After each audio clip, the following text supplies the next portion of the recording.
Alright, hit the button. Hope it works. You never know. Yeah, tell you're live. We are live.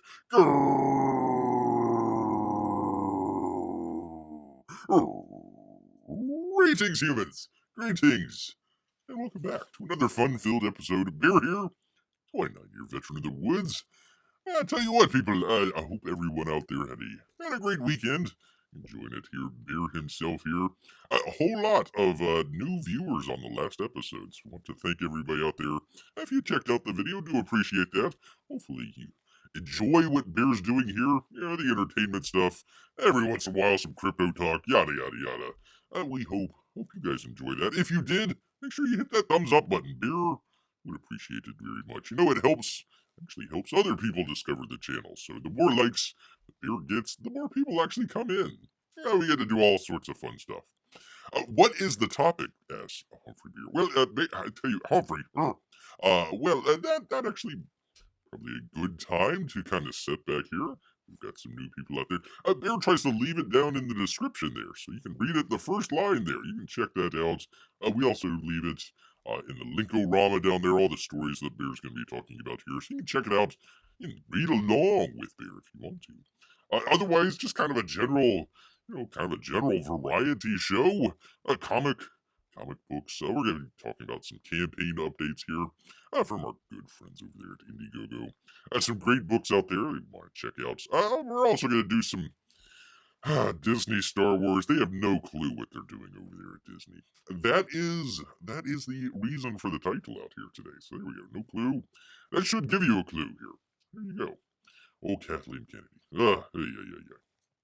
And we got a number of other good stories out there. Well, hopefully, there's already laughing at the feel good news story of the day, but we will leave that. We'll leave that to the very end out there. So, yeah, once again, want to thank everybody out there that checked that out. Or let me put it down here in the description here, or in the chat here. The other channel that Bear has, the archive channel, that is just going like gangbusters out there. Totally eclipsing this channel, but if you want to check it out, that's where we've got all the live shows. If you want to go check those out. And speaking of which, coming up on Saturday, we might do a little bit here, next couple minutes here, but Rambo Part 2. We're gonna be doing a watch along, so hopefully a number of you have the movie. If you haven't, go check it out. It's on HBO Max. You can get it for like a couple bucks at the other places there. It won't be that much. Spend a couple bucks and watch Rambo with Bear. We're gonna be doing that on Saturday, so hopefully you will mark your calendars and check that out. All right, what the heck, Bear? What are we doing here? We need to get right into it, people, because there is no time for either gibber or jabber out here, because I actually got a campaign update from not Gunship. Not Gunship Thunder Punch. Although do go check that out. Where am I here? Where's Beer? Come on. Professional show. One of these days. Yada yada yada. That would be, sing it with me, people.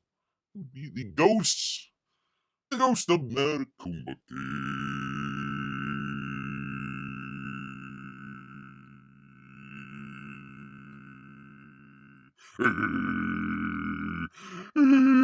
Look at Matecumbe. Yes, indeed. From Graham Nolan out here. He says, happy Monday, Ghoul Gang. Well, actually, it is Wednesday out here, Grant, but we will let that pass. Some heavy lifting got done this week as he laid out more pages and penciled and inked 2 more, which is quite amazing because apparently he had the woo. Had the woo out there, which is quite deadly to people of his advanced age out there. So luckily, Grant made it through. Beat the woo. That'll show you, Winnie the Pooh.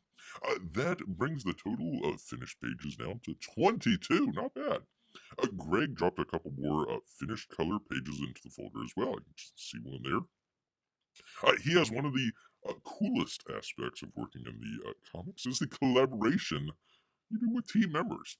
We have various incarnations of ghosts in different forms within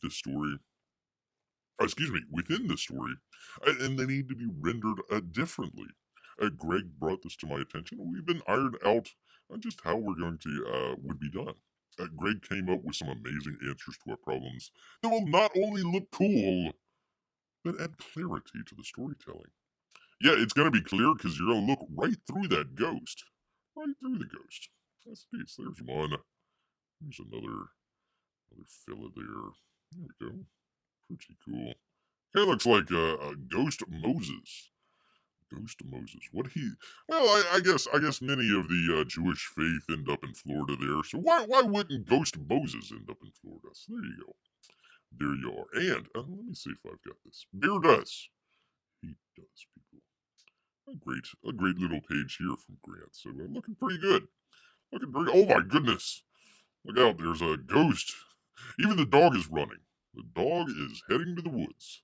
Saying, "Screw this! I'm out of here. I am out of here." Yes, indeed. So I'm looking good. Looking very good. Also at the very end here, Billy Tucci's Zombie Sama. That would be the Dorm of the Dead. Is live on Indiegogo, so you can go check it out. It's professional out there, Billy Tucci's newest Indiegogo, Zombie Samba.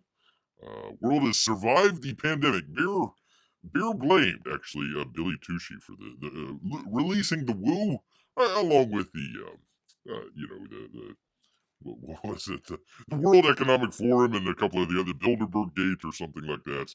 Was all working in collaboration to get out the Woo there. So Beer will have to, gosh, I would have to link that after the fact. You need to go check out Beer's review of Zombie Samba, the original one out there. We put all the we connected all the dots out there. You'll find out. You'll find out what Billy Tucci was doing with the Woo here. Anyways, let's see. He's got a digital edition, yearly print, hardcover edition. You can get the Winter Ronin limited edition by John Broglia, and the ash can for Billy Tucci's She Gate Crasher out there. One of these days. Stunning limited edition variants by guest superstar artist Irene Sturinsky out there. And Dan Mendoza. So go ahead, give it a look, give it a check out, all that great stuff. See you here again, same bat time, same bat channel. It's the best from Graham out there. So there you go. There you go.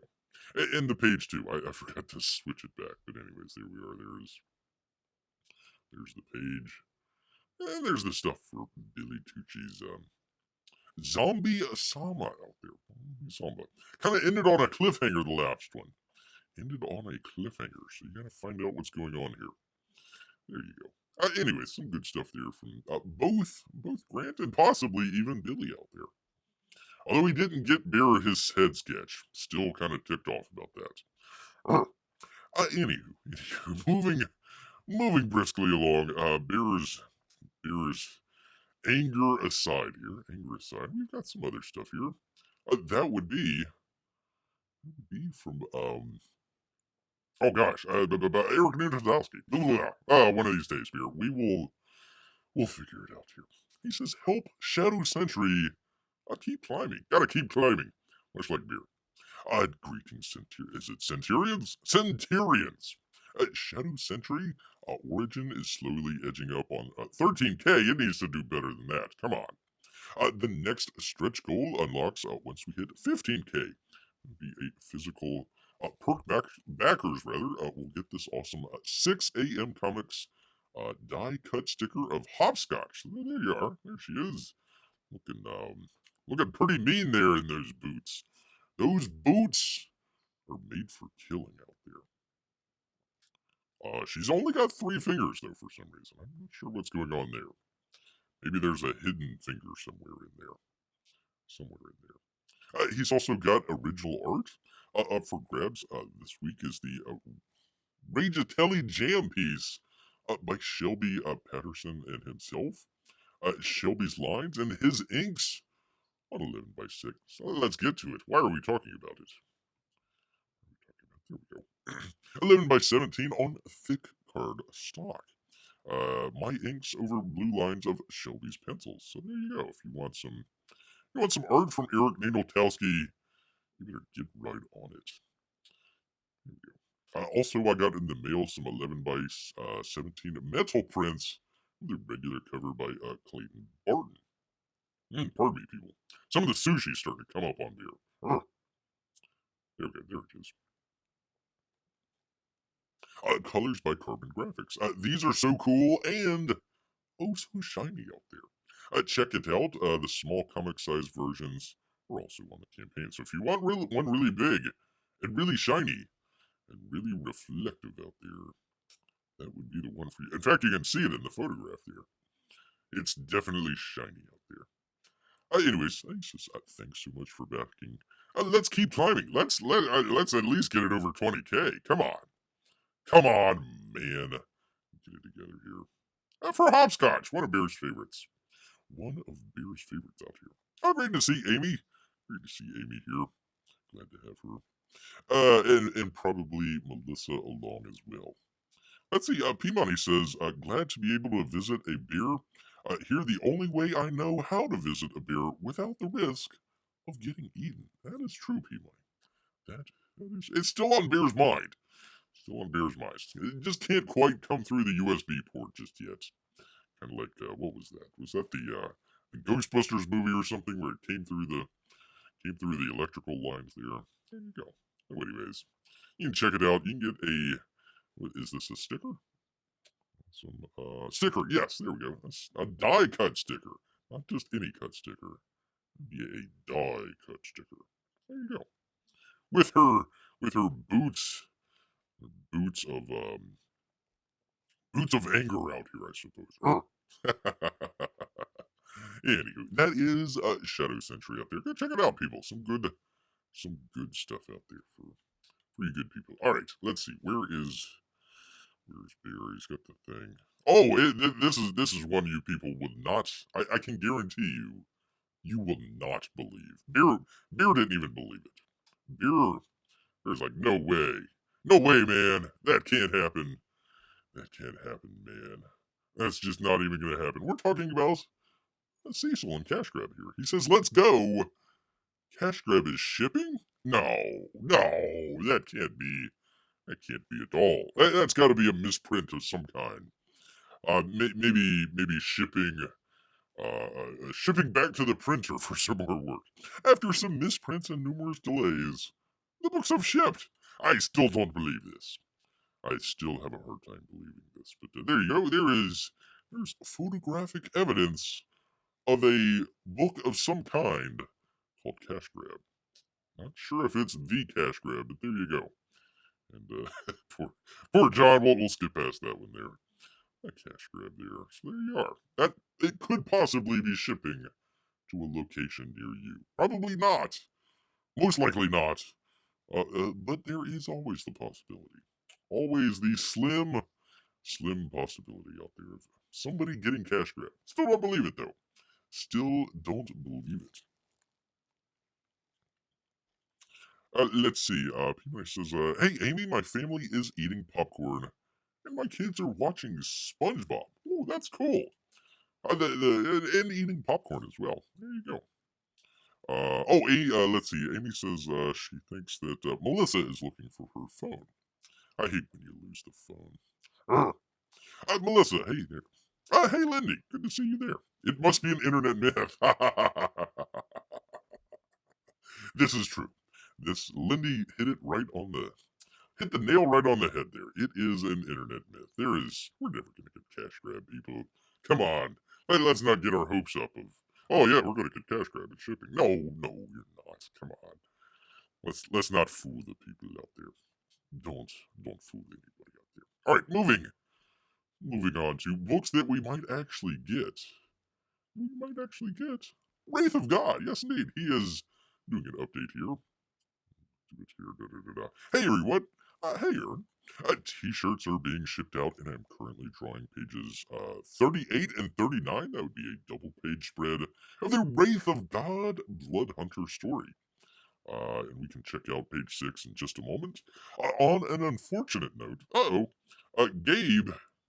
Man, I just learned how to say his name, too, for crying out loud. Gabe El Taib out there will not, I repeat, people, will not be coloring this book. Man, oh man, what's the deal with colorists? He informed me. The colorist out there. They must have a really good union or something. 'Cause, I tell you.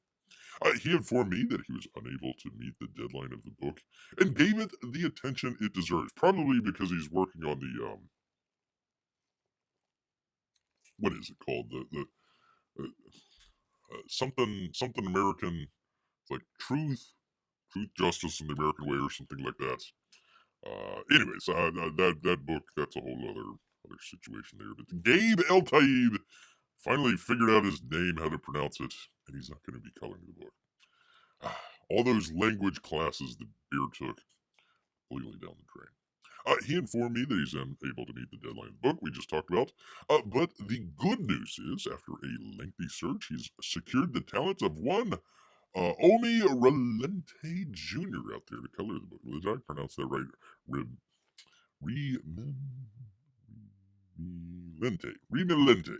Omi Remelente. Probably butchered that, but listen, I already figured out how to pronounce Gabe's name. Trying to do two at once, you're just gonna need to take your time there, Omi, out there. Omi has done terrific work over Arthur Adams, among others, and I expect him to really bring it to Wraith of God.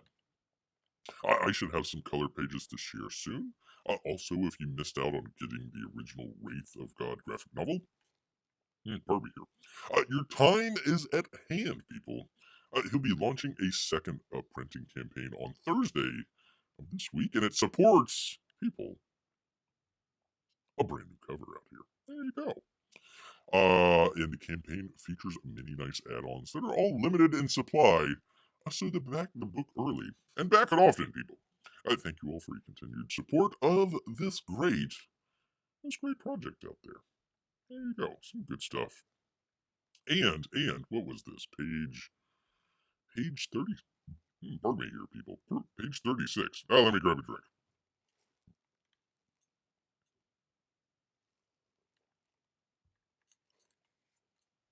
It's that raw fish in the sushi. It's trying to swim its way back up. Bear's like, no, get back down there. Anyways, there was some great. Actually, let me pick this up here. Let me find it here. Oh my God. Oops. Good. Gosh dang it. Where did I move there? OBS. I forgot about that. That's some good stuff. Let me see if we can get some close-ups here. Looks like it broke off on like half. Well, maybe that's just a little an addition there at the top there. But there you go. I actually like the one at the bottom here. That's really, look how detailed that is. Look at all the hashing there in the back. Holy moly, that's a lot of work. That is a lot of work there. A lot of little lines. Anyways, Wraith of God, good stuff out there. You check it out, people. You won't be disappointed. Probably the best book of what was last year? 2022. I'm probably going to go out on the limb and just go ahead and say it was the best. The best out there for 2022. CyberFrog's got it for 2023, though. Definitely for sure, unless somebody comes out with something just absolutely amazing. But there you go. And we still got plenty of time this year.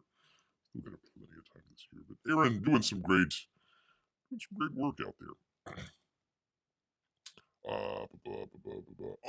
Speaking of CyberFrog out here, let me get to it. I'm gonna skip over the thing here. We'll come back to it. Here we go. Basically, just a very quick thing. Just check your mailing address out there if anybody had to move. Because we've been waiting for CyberFrog for a little bit of time out there. He says, just check your mailing addresses there. You can go to Indiegogo under Find My Contributions. And just make sure you got your mailing address on the right-hand side of the page. There you go, people. And also, he's actually got another campaign coming up, Dark Harvest. So there we go. Kind of interesting. They're still trying to... Oh, no, that's not the right thing. CyberFrog Dark Harvest is the direct follow-up to Wreck Planets. You go check that out. Kind of a...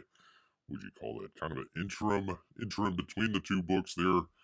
We have no idea when CyberFrog 3 is coming out, so hopefully he spends the time on it and gets it right out there. Much like the second book. But there you go. some new work, some new art out there that you can check out. Just 10 pages, but I'm sure it's gonna be pretty fun out there. So there you are. There is the CyberFrog stuff that you can check out. Let me see, do the thing with the thing. Come on, beer. One of these days.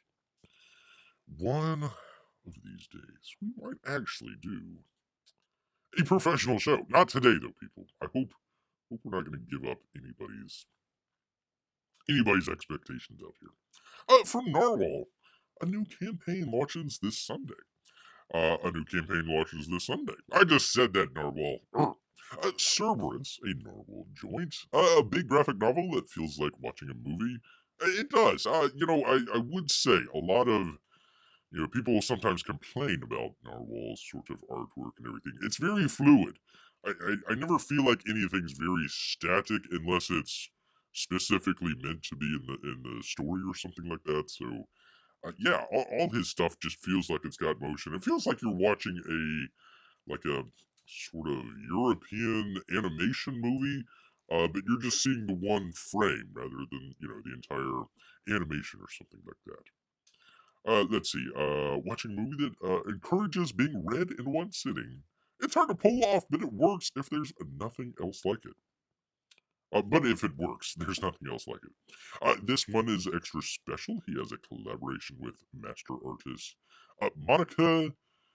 For crying out loud, the day that everybody puts weird names out there, bearers expected to be able to, oh, yeah, of course, Monica Macagini. Macagini out here. Lee Burton investigates the murder of his master at the hands, or paws, if you will, of another mysterious dog. There we go. So there's the cover there.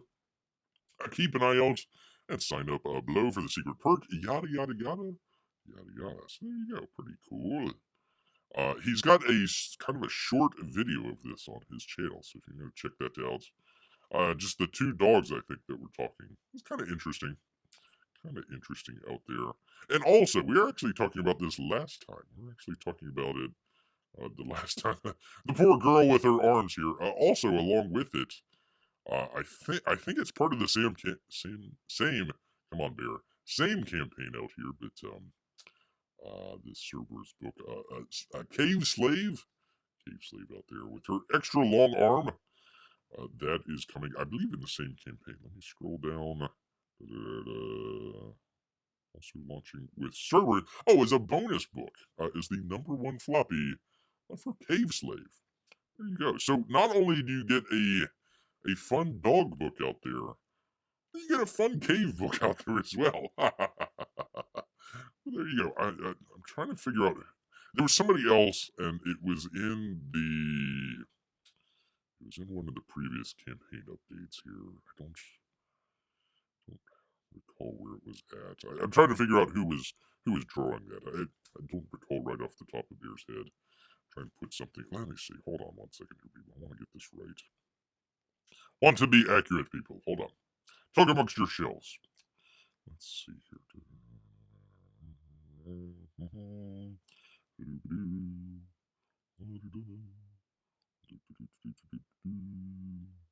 Man, where is this?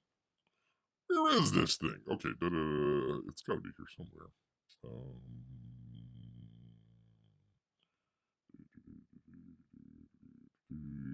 Is this it? This might be it. No, that was the Psycho Killers one. Oh, for gosh darn! Bear thought he had it here. Trying to figure out who did the artwork on there.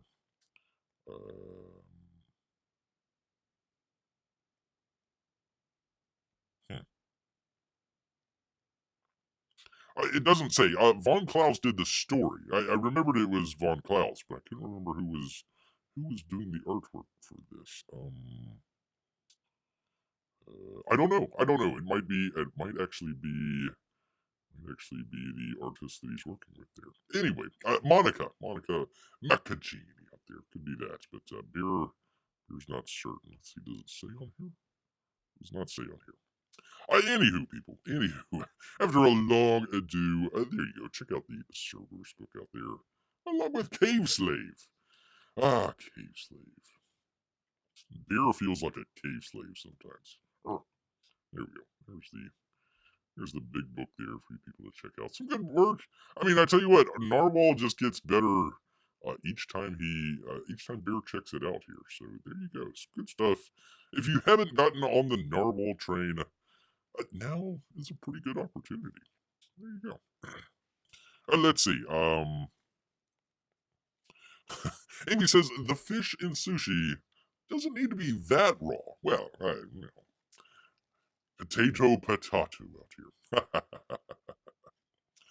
Let's see. I don't see why you would color a book with ink that gorgeous. I'm assuming you're talking about.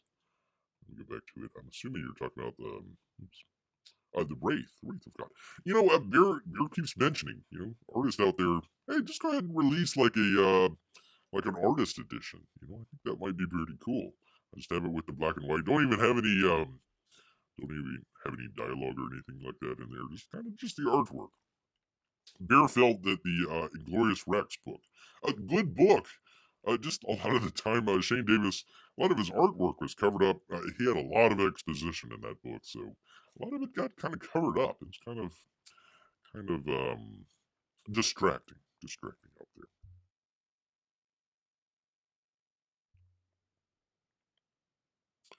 Bear just growled at Narwhal. Someone needs to warn him. Watch out, Narwhal. Let's see. What a cute little bat. Is that a bat? Oh, let's see. Let me go back to it. I think it was. It was there at the very top corner there. Yeah, it looks like a bat. Kind of a cute bat, as you say. There you go. We can expand that out. Yeah. There you go. There's a. That would be the toy. If this was a Disney movie, that would be probably one of the toys out there. There you go. There is Cerberus. That has an interesting title there. Interesting logo, I should say. So let's see. And that looks like some sort of rodent of some kind. I'm assuming a fella, I don't know, some sort of evil force of nature there. A couple dogs, another little rodent up there. Looks like reindeer. Looks like a Rudolph out there with the mouse with his nose. But there you go. There you are. Don't know anything about the book, but go check out Narwhal's channel and see more. He's got like a nice little animation in there, so there you go. Go check that out. Let's see. That book could do with a guest appearance from Beer. This is true. Any book could do with a guest appearance with Beer. Actually, by the way, I was flipping through the other day. I hadn't read it. Flipping through one of the ash cans from CyberFrog. They actually have a bear. Unfortunately, it is a evil bear. But anyways, a bear made it into CyberFrog. So there you go. Actually, it was in the last. There was a bear in the last ash can as well. So I don't know if Ethan and Bear have any disagreements out there or anything like that. Making bears evil. I think he's just afraid of bears, which is probably a good thing. If you have the chance, just go ahead and be afraid of bears. Bear would rather be feared than loved out here. That's true. Let's see. P. says, my wife says the bat looks like the bat from the cartoon movie Anastasia. Interesting. Interesting out there. If not always professional, always be accurate. Well, we try. We try. We try at both accounts there, Amy. Sometimes neither works. VM with the contrary opinion here. Narwhal draws bad on purpose. He's a fan of deconstruction. No, actually, Narwhal was. I think he was working with an artist on. I believe it was Earthbound. I believe it was the first Earthbound. I think he was working with an artist. Narwhal is more of a writer.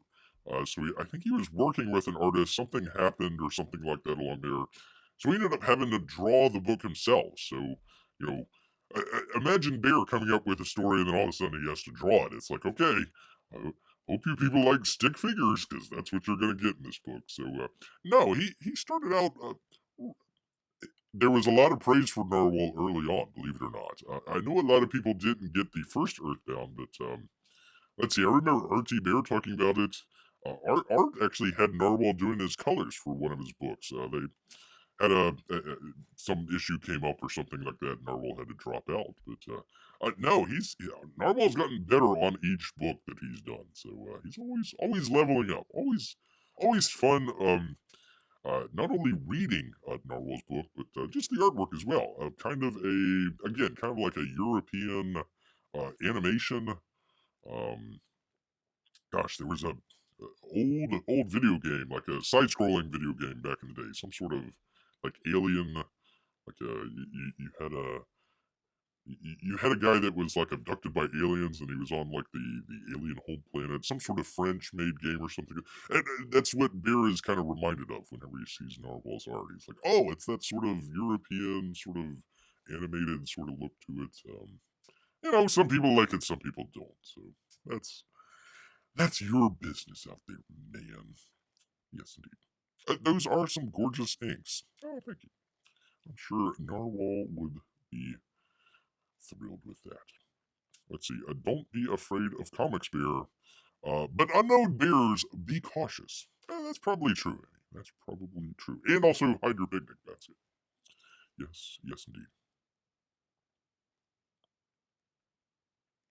You mean any when I'm in the woods? I shouldn't ask random bears. Oh, what comics they've read? Probably not very many. Probably not very many. That's why you're right here with the comics bear. Yes, indeed. All right, moving. Let's move along here, people. Some great stuff from Narwhal. Great stuff from Narwhal, but we've got Evermore, including people from your boy Zach. Nope, that's not the right one. Let's see. Oh God, did I not? Did I not do it? There's that. We caught that the last time. Did it not get put in? Hold on, people, 1 second. Oh, there we go. For crying out loud. Iron Sights 3 lettering is complete. Hi everyone. Hi, you boy. Oh, you're good boy. Oh, you're such a good you boy out there. I I finished lettering Iron Sights 3 last night. Since I am the writer, I also script all of the dialogue while lettering. Huh, that's interesting. Hmm. So does the dialogue come in after the artwork comes in? I guess you kind of write kind of a basic outline of where your comic's going, and then you add your dialogue back in. I don't. This is kind of odd for Bear. Usually, when you write something, you want to have your dialogue pretty close to where you want it. Sometimes if you're out there, like if you're doing filming or something like that, and you have I don't know, you gotta have a character say, "Oh, look at the gorgeous sunset out there," and it happens to be raining that day, something like that. That line of dialogue might not work. So you might just say, "Oh, look at this gorgeous weather," ironically or something like that. And that might, you could change stuff on set there, but usually you want to have your dialogue pretty well lined up. So that's kind of interesting for Bear. Anyways, I will now begin editing the story and making the corrections / adjustments to the lettering as needed. And he says thanks. Thanks, Richard. Thanks, you boy. Unfortunately, that's as that's as close as you can get to some of the pages. You really got to get out the magnifying glass. For Iron Sights 3. Iron Sights 3. So that one will probably come out. And then we got from last time, Impossible Stars 2. They had an issue with their colorist, so there we go. So you probably get Iron Sights 3 before you get Impossible Stars 2. Yes, indeed.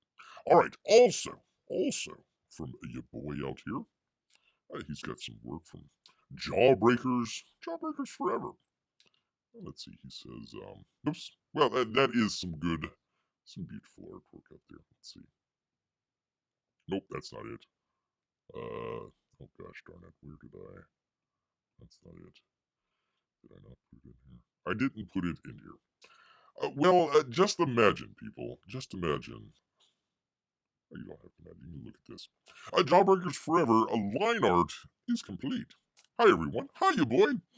Aaron El Feche just turned in this double-page spread, which was the last of the 14 additional pages that were added to Jawbreakers Forever at no additional cost, people, in order to make the story the best that it can be. Once the remaining few pages are colored, then lettering will begin. He says thanks. There you go. So some good stuff there from Aaron Alfetti. Just banging them out, man. Just banging them out here. So that would be a interesting 2-page spread there. Very cool. Trying to figure out what the creature there in the middle is. Not really sure. Not sure if those are bullets or boobs. I'm assuming boobs? Maybe? I don't know. Yeah. We'll I don't know what to go with here, people. I don't know what to go with. We'll just have to read the story. Figure out what's going on with that.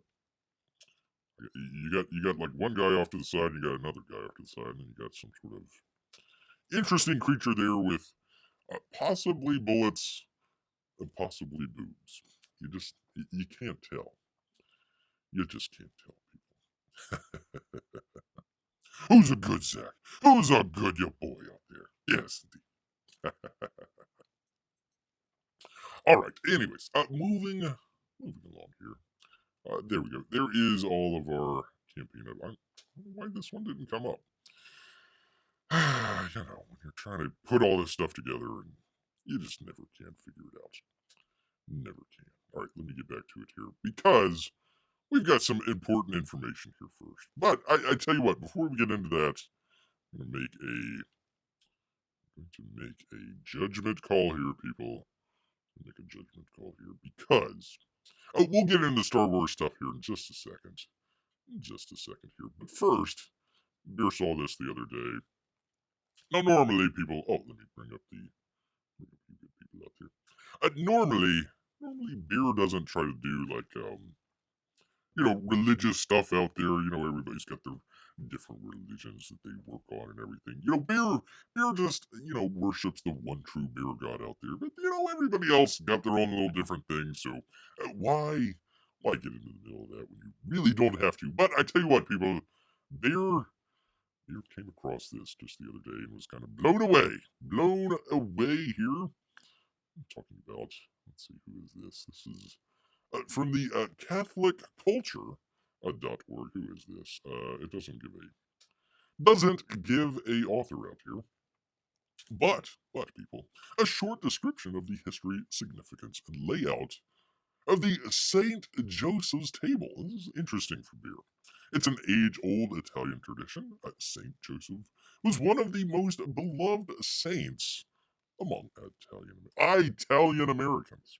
As the patron of workers and the protector of the family, he is honored with a feast, people. Just the other day on March 19th. Beer missed it. Beer had no clue about this until just the other day. Otherwise, he would have been there. According to legend, there was a famine in Sicily many centuries ago. The villagers prayed to Saint Joseph. That would be the poor guy, the foster father of the infant savior. That would be Jesus out there, people, and asked his intercession before the throne of God. Their prayers were answered with the ending of the dreadful famine, and a special feast of Thanksgiving was held in commemoration of the saint. I had no idea Joseph was. I guess you would figure Joseph wouldn't be a saint out there. Bear imagines Joseph as like the Rodney Dangerfield of the Bible. Just no respect out there. He's hanging out one day. Old Mary comes home. Oh, Joseph, I'm pregnant. He's like, all right, right on. Like, no, it's not yours. Like, whoa, wait, what? Oh, no, it's God's. Oh, yeah. Oh, okay. All right. Oh, we need to go to Bethlehem. What? Hang on, man. I'm just hanging out here, making tables, stuff like that. Come on, yeah, he did the woodworking and all that sort of stuff out there. I tell you, just the Rodney Dangerfield out there. The celebration begins with a religious tableau. Selected villagers, portray an elderly man, a lovely young woman, wait, he was an elderly man? Oh, come on, he wasn't that old. I tell you what, people, the Rodney Dangerfield of the Bible. The three are seated at the table and remain there during the early part of the festivity.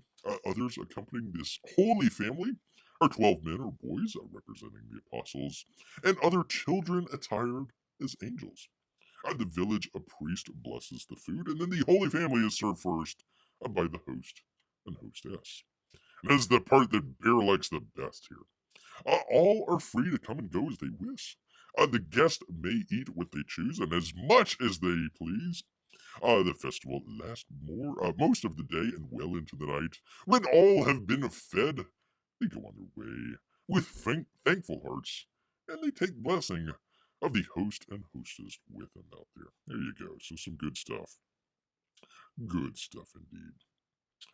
The food dishes represent the harvest, the created beauties of the worlds. Breads are baked in the shapes of staff, a carpenter's implement rather, a hand, the cross, and animals' clothes to the infant child at birth. Those shapes represent Saint Joseph and the life of Christ. Minotaurus, a very thick soup, are made of lentils, favas, and other beans, together with escar, broccoli, and cauliflower. Other vegetables, celery, fennel stalks, broiled and stuffed artichokes are also served. That actually sounds pretty good. No cheese is eaten on St. Joseph's Day. The spaghetti is not sprinkled with grated incontestado, but in its place is a traditional mix of tasted dry breadcrumbs with fresh sardines, people. And fennel sauce is used. A dish of a sweet macaroni with honey sauce. This is Bear's kind of holiday right here. Is also served. Fresh sardines, honey. I'm there. Bear is there. Then the special dessert with which no St. Joseph's Day buffet can ever be called by that name. It is a St. Joseph's uh, Sphinx? Sphinx? A large round cream puff filled with ricotta. I thought there wasn't any cheese. And topped with red cherries and glazed orange slices. Many dessert cookies are embellished with almonds. The almond tree is characteristic among the flora of the Mediterranean and proudly a sacred symbol of those Jewish, a Muslim, and Christian faiths alike. There you go. All are free to come and go as they wish. The guests may eat what they choose and as much as pleases them. The festival lasts most of the day, and well into the night, when all have been fed, they go on their way with thankful hearts and take the blessing of the host and hostess with them out there. So there you go. There is your holiday. We just missed it, unfortunately. Beer should have been looking for a table out there with a bunch of no cheese. There's no cheese on there. A bunch of bread and other stuff out there, including the honey, and of course, where was it? The fresh sardines, people. Fresh sardines. If Bear could eat pizza, he would put some fresh sardines on there. Yes, indeed. All right. Anyways, P-Money wants to visit the one true bear god church out there. Well, it's in the woods. It is in the woods. Let's see. P-Money got Monster Hunt recently. When it comes to mainstream, I'm mostly on X-Men. Okay, there you go. There you are. I hope you enjoyed. Hope you enjoyed Monster Hunt. It was a good book. It was definitely a good book. Did not beat out Inglorious Rex though, unfortunately. Beer was pulling for Mike, and more importantly, Weldon out there was pulling for him as well. Yes, indeed. All right. Anyways, people, going from one religion to another out there. Beer saw this the other day, actually today. From bounding into comics, Dave Filoni and Jon Favreau admit that they don't understand how lightsabers worked and claimed George Lucas had to come to step in. Oy, oy, oy, oy, oy. How can you not know how lightsabers work? Anyways, Jon Favreau and Dave Filoni recently admitted that they had no idea how lightsabers worked when they were making the animated series that would be Star Wars: The Clone Wars. There they are. Dave Filoni always it looks like Robert Rodriguez to Bear. I mean, never seen them like together. I'm pretty certain that Dave Filoni and Robert Rodriguez, the filmmaker out there. I'm pretty sure they're the same person. They always wear the same outfits and everything. It looks very similar. That's all I'm saying. It looks very similar. During an interview with StarWars.com, Favreau's voice acting work on Star Wars, the Clone Wars as Pre Vizsla, was brought. Oh God! Oh, I get it. Oh, he made a funny out there. Pre Vizsla. Pre Vizsla out there. Oh, they had the funny bone. Anyway, was brought up and it spiraled into a conversation about the origins of the dark saber, and how George Lucas created it because of Filoni and Favreau's lack of understanding about lightsabers.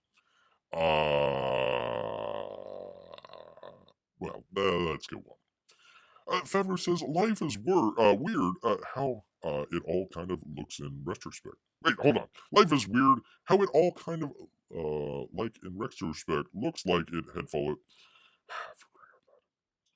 Kind of like in retrospect, looks like. Okay. Life is weird how it all kind of like in retrospect, comma, looks like it should have followed some path. Period. But at the time, it just felt like we were doing things that seemed fun and cool, and I definitely feel a connection to. Filoni chimed in the Darksaber, and Favreau continued, "Yeah, because I was the first one to wield it." He looks like Robert Rodriguez there. By the way, aren't you supposed to keep your mask on? Isn't that one of the big things with the Mandalorian? It's like if you take your mask off, even to like go take a shower or something like that, you're just banished from society or something like that. So, and he's supposed to be the fanboy. Like shouldn't you know? Shouldn't you know? Like you're the biggest fanboy out there. Like you'd figure that would be like one of the first things that you'd do. Anyways, he then revealed because that was a rewrite too. I did not have it. I had a vibroblade. Hey, now this is a kid show, and I and I finished recording all of this stuff, and I get a call. You got to come back. You got to redo it. Why? George didn't think the logic of the blade being able to parry a lightsaber. It had to be another lightsaber, so he just went out and invented the dark saber out here. So there you go. George Lucas just kind of hanging out at the ranch. Gets probably some might say some where was it here? Some pre-visual of the animation out there. Ha ha ha! And it says, hey, wait a minute, why that doesn't work? The vibroblade trying to do a lightsaber that ain't gonna work. Come on, man. Let's get this together. People, Mr. Filoni. Can I call you Dave? Dave, listen, man. It's fantasy. It's fantasy. Can we all agree? Star Wars, mainly fantasy with a sci-fi element to it. I think we can all agree with that. It's fantasy. You can make it up. Let's see. Even as a Star Trek fan out here, if Beer remembers correctly, let's see. You had to be a Jedi, right, to be able to handle a lightsaber. It had a crystal in it that I guess new age sort of crystal, Jedi, blah blah blah blah blah. That way you could do the bzz, bzz, bzz, bzz, bzz. And let's see, it deflected the little laser shots, right?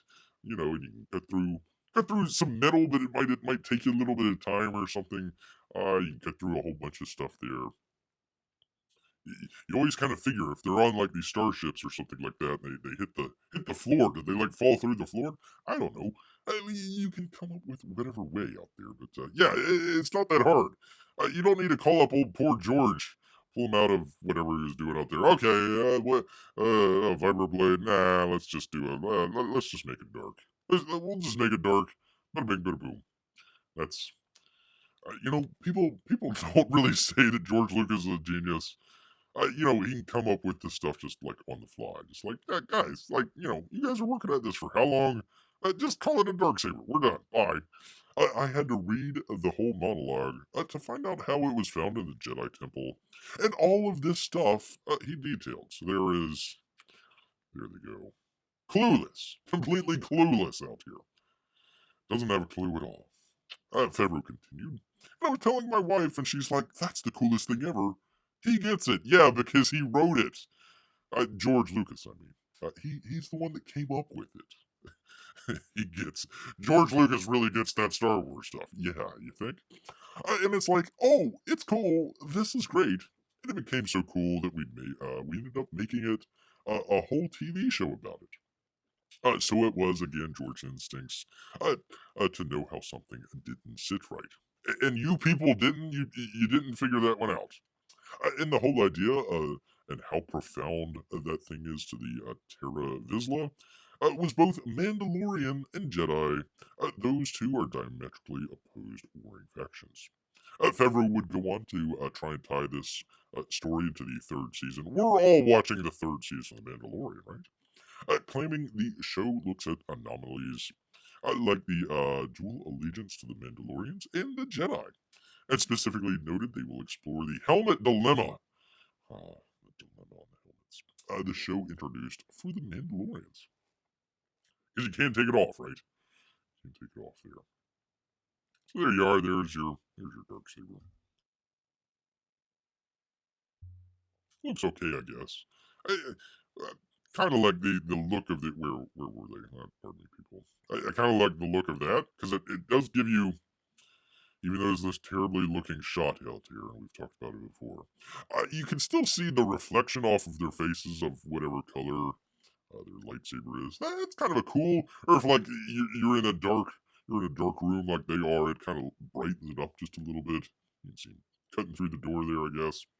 So yeah, I kind of like that design rather than the sort of dark, I guess, dark energy that they have in there. That should just made it a really kind of I don't know, some sort of contrasty thing or something like that. And they're trying to do, okay, let's tie it in with the Mandalorian. Let's tie it in with like anomalies and stuff like that.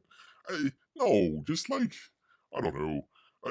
Make it where they like go to a planet or something like that, and they find out, it was a civilization. It was a big civilization, and the Empire came in and destroyed the whole civilization. There's nobody left out there, but yet they find this dark saber there, trying to figure out what's going on with it. Hey, how does this work and everything? And, maybe the main character or something like that gets hold of the dark saber out there, and starts having, I don't know, like visions, or like starts speaking in the language of the lost civilization out there. I mean, you got like millions of planets that you go to, and it's always like, oh, it's the same thing over and over again. I just have like a missing civilization out there that people have like heard of. Oh, I know about the blah blah blahs. Like, oh yeah, we'd heard about them, but man, they got destroyed with the Empire back when they were trying to build the Death Star or something like that. They could do that. Do something like that instead of it all ties in with the Mandalorians and blah blah blah blah blah. It's like, no, they're like bounty hunters. What are they doing with Jedi swords? That doesn't really make any sense. Anyways, back in 2020, a behind-the-scenes featurette on the weapon, Filoni previously says, "Oh well, the darksaber was first created on Clone Wars." George wrote a little speech for Pre-Visuala. What I added to that was the idea that the darksaber was Mandalorian made. So it's his fault. He continued, that is something that the Mandalorians felt was part of their heritage. Okay. Would make it way more valuable. No, just make it a unique item. They could be. I mean, they're bounty hunters. Uh, I, I'm sure they could go into the repo business as well. And when Sabine holds it, you get that she has something very ancient, very rare, and very specific up there. Interestingly, A Darksaber was actually a Star Wars novel written by Kevin J. Anderson back in way back before the Millennia people in 1995. The weapon was actually a version of the Death Star. There you go, super laser created by the Death Star's original designer, Bevel Lindelof. Oh, why all the crazy names today? It has nothing to do with the Mandalorians whatsoever. But they got rid of the books. They got rid of all the books out there. Oh well. What do you make of Favreau and Filoni's omissions? They don't understand how lightsabers work. Well, I would say if you've got these two, where are they? Even this lady. Oy, oy, oy. If you've got these two guys, and one of them's supposed to be like the number one fan out there, and John Favreau's, doing the well. We'll get to it in just a second here, but basically, he's the only one doing Star Wars. Basically, you would figure that, hey, wouldn't you guys like know some of these things or figure that out? Now they can't even call on George Lucas. I mean, this was back when, right? It was back in 2020 or earlier. Might have been earlier than that, where they were doing that stuff. So George Lucas can come in. Oh yeah, make it a dark saber. Bada bing, bada boom. I'm out.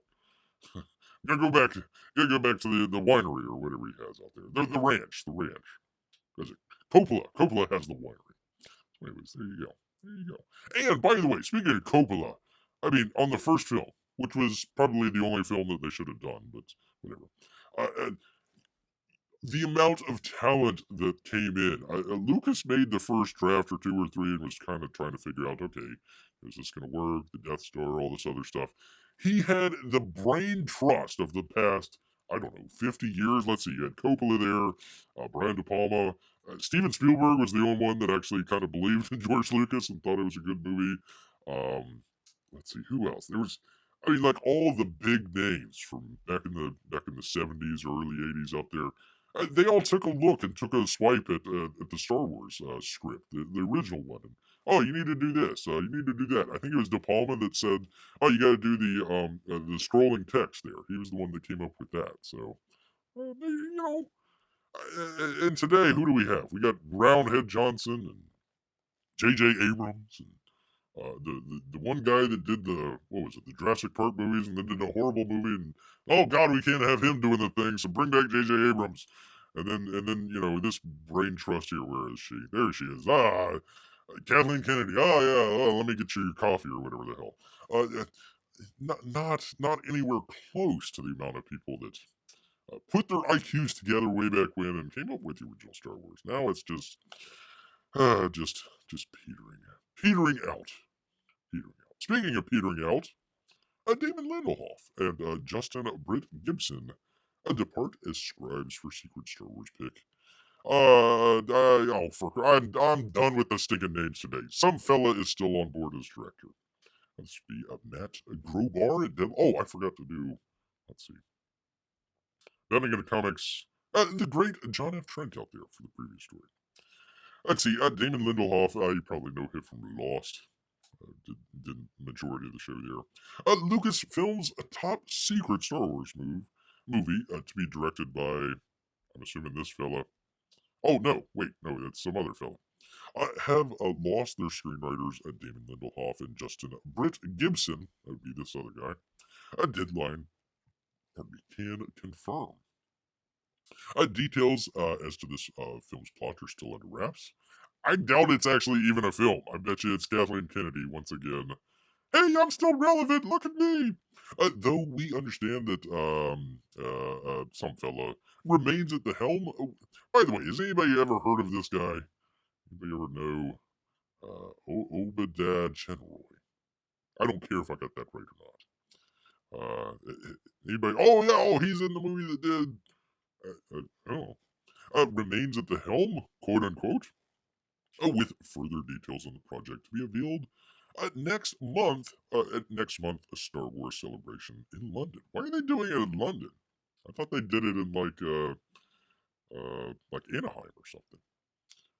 Sources say that the film is still in a solid position to be one of the first out of the gate for the franchise, if not the first, on the heels of 2019's Star Wars Episode 9, The Rise of the Skywalker, blah, blah, blah, blah. Disney has, in the interim, prioritized building out the Star Wars universe on the TV side. This is a terrible, terrible, terrible, terrible, one more time, terrible idea. First off, they don't even know what they're doing with lightsabers. Number two, Star Wars is meant to be big and bold and just like, it's the best graphics. Oh, it's computer graphics that you've never seen before, or effects that you've never seen before, and man, they're just pushing the envelope and all this. You can't do that on TV. It's not even on TV. It's on streaming. But anyways, you can't do that on TV. You need to.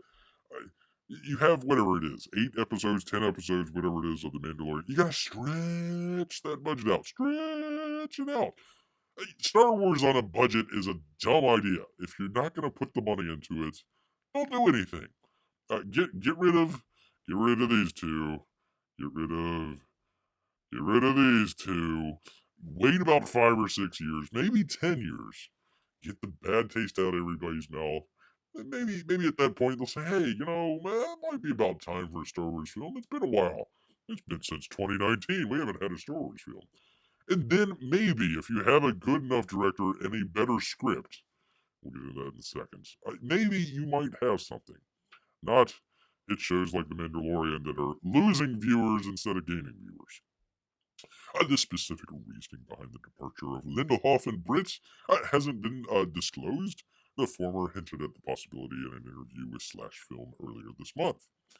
Saying Lindelof, I will just say that for reasons that I can't get into on this Sunday morning, on this day, the degree of difficulty is extremely, extremely, extremely high. If the film can't be great, it shouldn't exist. Well, it's on TV, yay.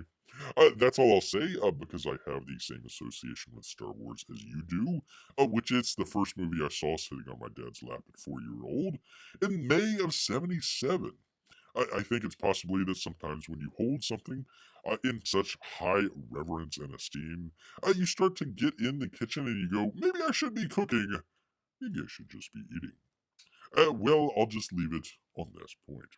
Speaking of people that should be eating, that's Jon Favreau right there. So there you are. Get the screenplay right first. And look, Lindelof, uh, you know, you'd say bad things about him, all this other stuff, but actually pretty good, a pretty good script writer out there, or actually kind of a script doctor, more or less. So he does pretty good stuff out there. So if he's saying, hey, I took a look at it, there's nothing really new or fun or interesting that we can really get into that's gonna, surprise the 4-year-old me and take me back to May of '77. Maybe we shouldn't be doing it. Maybe we shouldn't be doing it. You gotta have high reverence and esteem out there. So there you go. There you are. David Lindelof. That would have been an interesting movie, but probably too many of the what do they call that? The MacGuffins out there. David Lindelof, known for his MacGuffins, we got to go get the crystal or something like that. And it's like, well, what's the crystal? It doesn't matter. We just need to go get the crystal because it's a MacGuffin out there. And it basically just kind of sets your story off running. So there you go. Um, Probably not going to get a Star Wars movie for quite some time, which might actually be for the best. Disney, if they were smart, they would just spin off Star Wars. They would just, sell it to, I don't know, Netflix, Amazon, Apple. Who knows? Star Wars on Apple, that might be an interesting one there. Apple TV, they don't do a whole lot of swearing or anything like that. So Star Wars kind of fit in maybe. But yeah, they're not doing really well. Not doing really well with it. All right, let me get calling me people. Gotta get back to the chat. Okay, here we go. P Money, knowing more than the fanboy and what's his face out there. Just attach a tube to a flashlight and make the sound with your mouth. That's how to make a lightsaber work. There you go. That looks better. That's probably a better thought than they had all series long. Pre-visual. He looked better with the mask on. Oh goodness. Amy is back. She had to go get the phone. What did she miss? Everything, Amy. You missed everything. Yeah, if you ever miss anything, you just have to go back and rewatch the show yet again. That's what you got to do. Let's see. Amy asks, I wonder what would be a good budget Star Wars premise. I think that's a bad idea to begin with, but we'll go with it. Is there a small subject that would work with the franchise? They're probably trying to do that with I haven't seen it. I'm just going along with what people say about it, but the sort of Andor show, that was the one where, it's supposed to be kind of a dark and gritty Star Wars show, so maybe you could have something with that. Um, did I miss the crypto? No, we'll get to the crypto in just a second. um, what would be a good budget Star Wars film?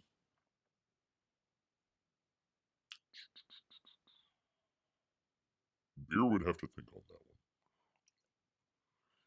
Probably you would have to set it in kind of depends on what you mean by budget out there, right? We'll just say $50 to $100 million. So yeah, a decent looking movie, but you're not going to have a whole lot of expensive visuals out there. You would have to be probably in a general location, um, like a starship or on a planet somewhere. Um, you know what would be good? You know what would be good? Going back to the prequels. I know. Hang with me here, people. Hang with me. And what was Natalie Portman's? I forget the name of her planet. And anyways, she had kind of a sort of uh, what would you call that? Kind of the royals that they have there. Uh, Maybe do something. Again, this might not go with the PG themes of Star Wars, but maybe kind of do something with the sort of royals there from the original prequel Star Wars films, and kind of do sort of a Game of Thrones kind of palace intrigue sort of deal. You might not want to get into the, you know, trading, the sort of trading compacts between two people's, what was it, the sort of Japanese aliens that they had in the first prequel there, but kind of do like a Game of Thrones type palace intrigue set on the planet. Maybe you got the Jedi coming in to investigate something, so maybe you've got to hide something away from them or something like that. Oh God, they're gonna find out. Maybe kind of make it from the, I don't want to say bad guys' perspective there, but if the Jedi are the good guys, kind of make it in the middle ground there. Maybe they're trying to battle off the bad guys, but they don't want the Jedi to know about it. So that'd be kind of an interesting kind of palace intrigue. It doesn't really go with Star and Wars. I mean, you don't want to have a big battle in space. I mean, the title just kind of goes with what you should be doing there. But something along those lines, maybe, I hate to say this, uh, something along the lines of what Roundhead Johnson was trying to do with the two space cruisers kind of battling it out as they go through hyperspace. I know that was a complete, a break of canon there, so maybe that might not work. But yeah, maybe something where you're on the starship, you're trying to go to wherever. And you've got to deal with some stuff on the starship. Maybe you've got like saboteurs or something like that. Maybe kind of um, like a hunt for Red October in space. That might work. That might be kind of an interesting kind of concept there. You have to, either try and get someone on to the starship, or you've got like a saboteur on the starship, and you got to find out who it is, or something like that. That'd be a little bit more of kind of a murder mystery type thriller, not necessarily a action adventure movie, but yeah, for a budget, it might work pretty good. Um, budget Star Wars, budget Star Wars. Yeah, beer would have to think on that one. Beer would have to think on that one. Don't say the c word. Oh my god, we already got prequels. My dinner is coming up, says P Money. Beer apologizes. Beer trying to take a little bit from column A and a little bit from column B out here. Let's see. Drama within the Senate and Jedi Council. Yeah, we can do that. Again, your title is Star Wars. It's like your title is the beach, and you never go to the beach. Um, you expect something in space, and you expect something, you know, battling it out, shooting or something like that. So you kind of have to go with the concept with what the title is. So your title kind of pigeonholes you a little bit there. That's why Bear says, okay, the first movie was great.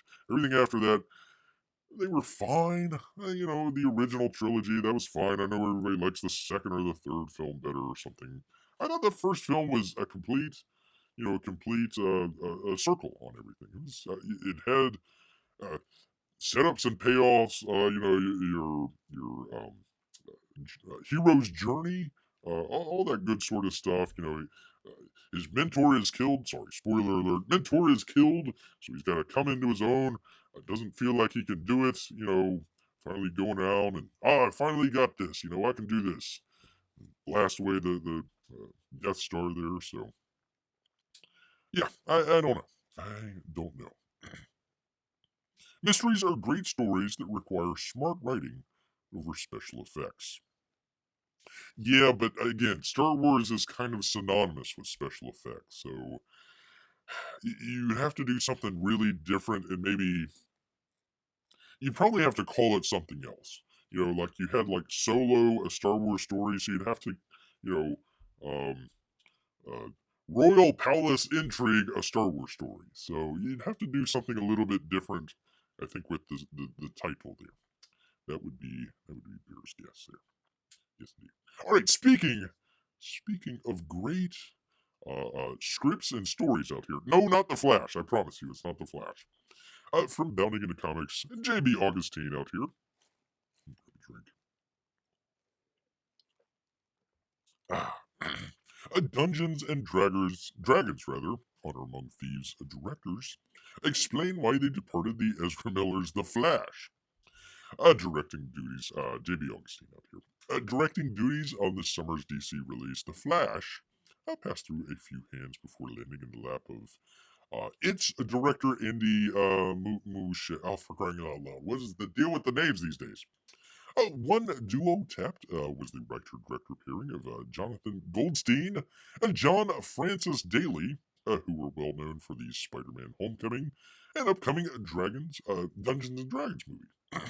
Why it didn't take them long to leave the DCEU is becoming clear. Speaking with Variety, the D&D directors explained it boiled down to the old creative differences. With the studio, Warner Brothers, and star Ezra Miller.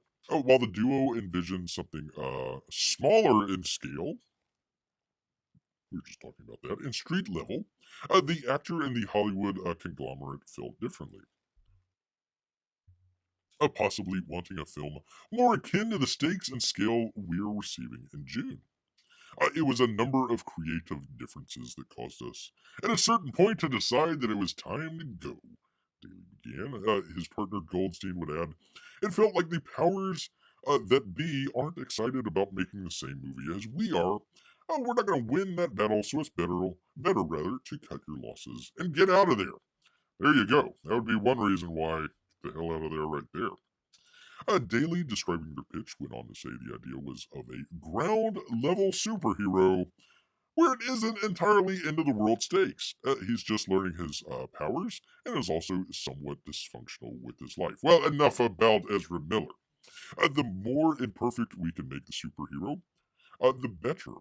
Because that's the inherent challenge. How do you give how do you give imperfection to someone that is, physically perfect? Let's read that again, because that is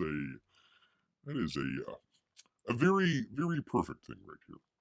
Let's see. The idea was of a ground level superhero where it isn't entirely into the world stakes. He's just learning his power and is also somewhat dysfunctional with his life. The more imperfect we can make a superhero or a hero just in general, the better, because that's the inherent challenge. How do you give imperfection to someone that is, physically perfect or just is a hero in general? How do you do that? If Batman or Superman is going up against the villain of the day, you know, you kind of go into it knowing it that okay, Batman or Superman's probably going to win this, but hey, we got to have some stakes in here that they've got to overcome. One of the best things to do is personal or internal out there. You got to have your internal challenges that you got to get over. Um, we were talking about Star Wars. Luke Skywalker had to believe in himself once he did. And then he can go on do all the cool Jedi stuff. But the very first thing he's got to do is internally. He's got to figure that out internally, and then he can go on and take on Darth Vader. Go on and take on the Death Star, blow it up, rah rah rah rah rah. But if you go in, like a lot of the female empowerment movies these days, where it's 110-pound girl kicking, you know, SEAL Team 6, she's just kicking butt all over the place there, and then she has no challenges in her life whatsoever. It's like, okay, this is really boring. I mean, forget the 110-pound girl stuff. Just there's nothing wrong in their life. Everything's perfect. Blah blah blah blah blah. It's just boring. It's just boring storytelling. So these guys got it right. They wanted a ground level superhero, which really that's what the DC needed. They needed some kind of fun stuff where they're solving crimes, or take on Lex Luthor or something like that, where it's not like, oh, I'm stealing ancient artifacts. It's just like, oh, I wanna build a road and there's an orphanage in the way or something like that. So I mean, just minor stuff like that everybody can get around, and then you build up. So Flash 2 or Flash 3, God forbid, that would be the world-ending stakes, where you build up to it rather than just, okay, here's the world-ending stakes. All right, what's number 2? Oh well, it's the universe now. You got to save the universe. Oh, okay, what's number 3? Well, we got to save the galaxy and time itself and blah. That's where the Marvel is now. That's where they are. Using I'm not going to use Miller's pronouns, for crying out loud. Let's see. Miller would team up with Grant Morrison for another crack at drafting the script, and that too went nowhere. Christina Hodson was soon hired to write the movie as it is now, going for a Flashpoint narrative that Musha, whatever, the director called a beautiful human story with like 12 different Batmans. 12, 15. I think they're getting up to about 18 Batmans now. Just gotta keep them all in order there.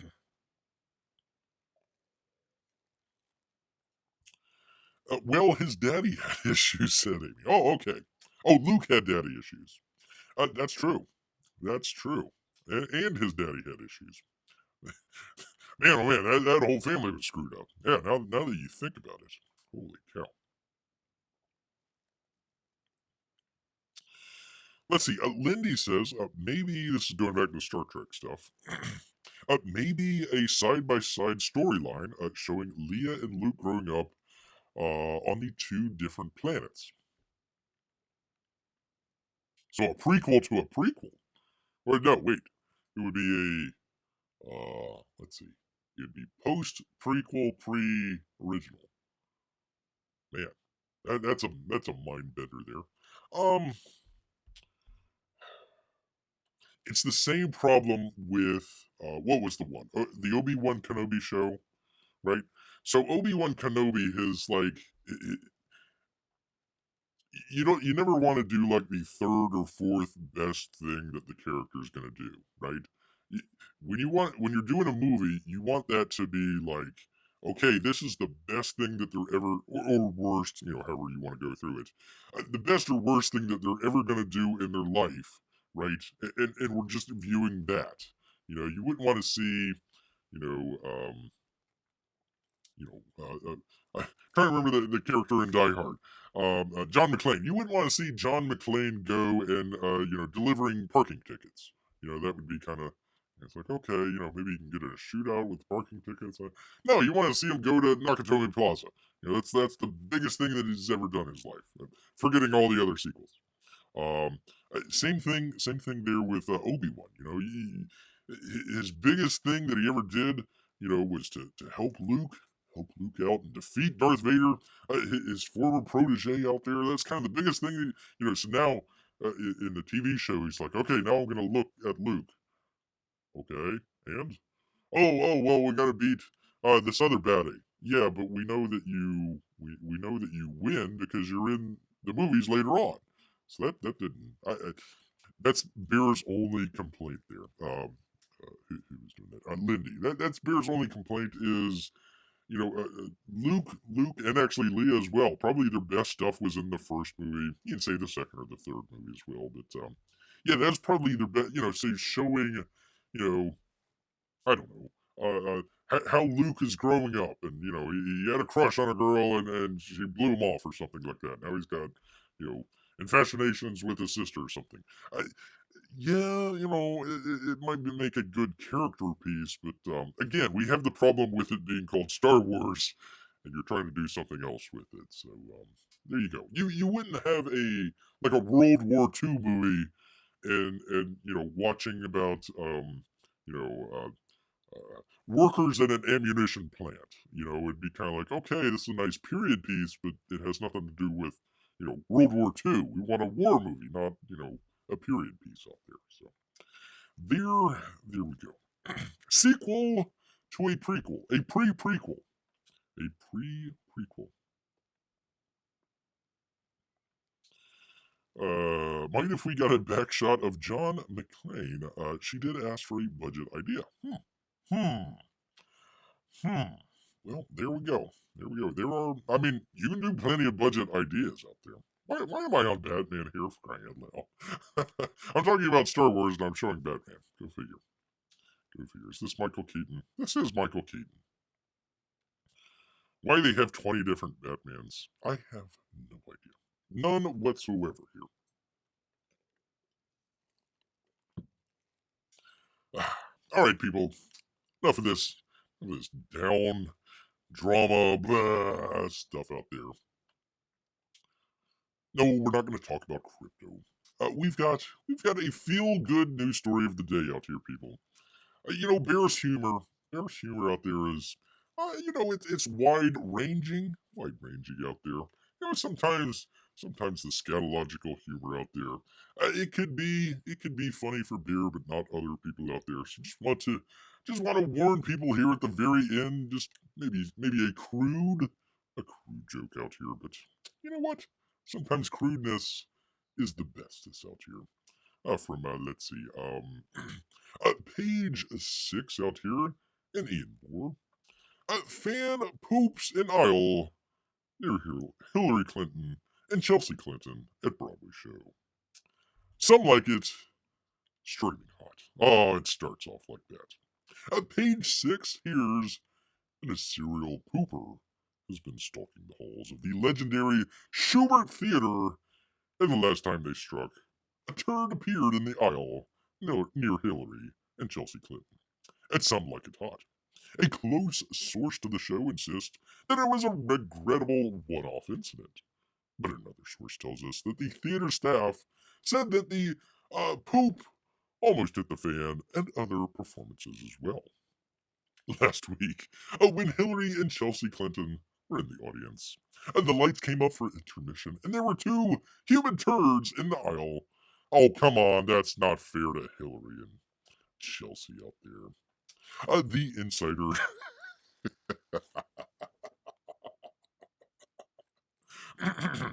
The insider added, the house crew dealt with it very appropriately and quickly, and Hillary and Chelsea remained in the theater for the second act.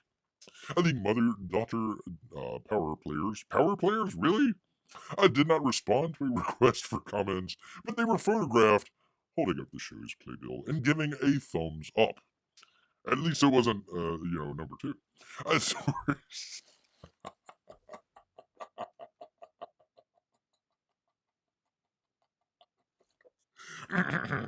As, as source close to the show confirmed the incident, telling page 6, there was an incident when Hillary and Chelsea Clinton attended. It was an elderly person, and rather sad, but yes, the house staff worked quickly to resolve the situation, and Act 2 started as scheduled. Was it? It wasn't Joe Biden, was it? It wasn't Brandon out there.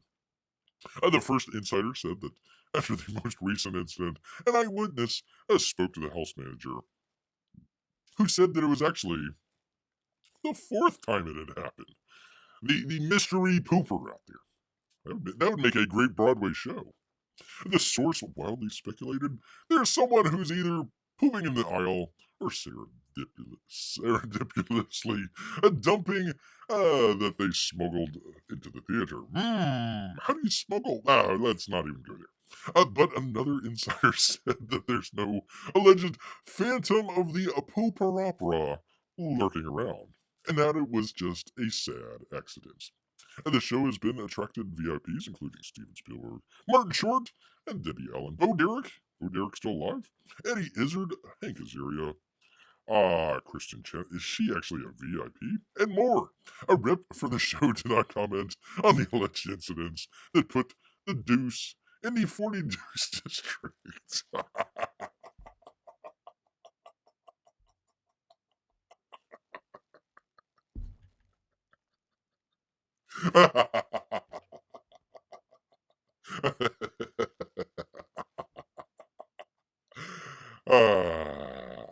The Phantom of the Poop Opera.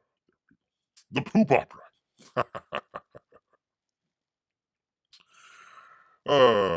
Amy says, I think New York needs to clean up their act a little. This is true.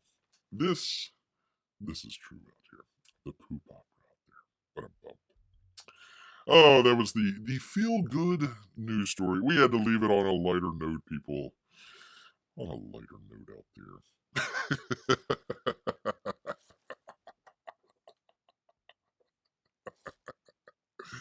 Oh, man.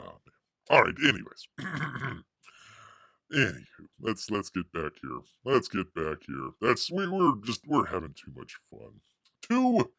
Way too much fun out here for you good people. We need to be angry at Star Wars, angry at Batman and the Flash and all that other stuff. No, we gotta leave it on a high note out here, people. Gotta leave it on a funny note. Glad you're feeling better. That made Beer laugh out here. I hope it made you laugh as well. Hope it made everybody laugh out there. All right. Well, you know what? We're just gonna thank everyone here. We got P Money. Great to see P Money. Humphrey Beer. Hopefully answered your question out there. The topic is wide ranging out here. Amy and Melissa always enjoy their help out here. Lindy, great to see Lindy. And who else we had? VM. That's right, we had VM here, and well, I don't know. All of our lurkers and Russian bots. We had a huge number of people check out the show the last time. So hopefully, if you're new here once again, hopefully you enjoyed everything here. Maybe not the poop joke at the very end, but everything else. We hope you enjoyed. Make sure you hit that thumbs up button for Bear. It would help him out quite a bit. And by the way, hold on 1 second here, people, because we're going to be doing. Maybe made this beautiful thing right here. We're going to be doing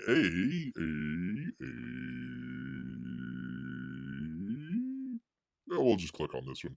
The Rambo watch along is coming, people. It is coming here on Saturday. We're going to be doing the Rambo #2.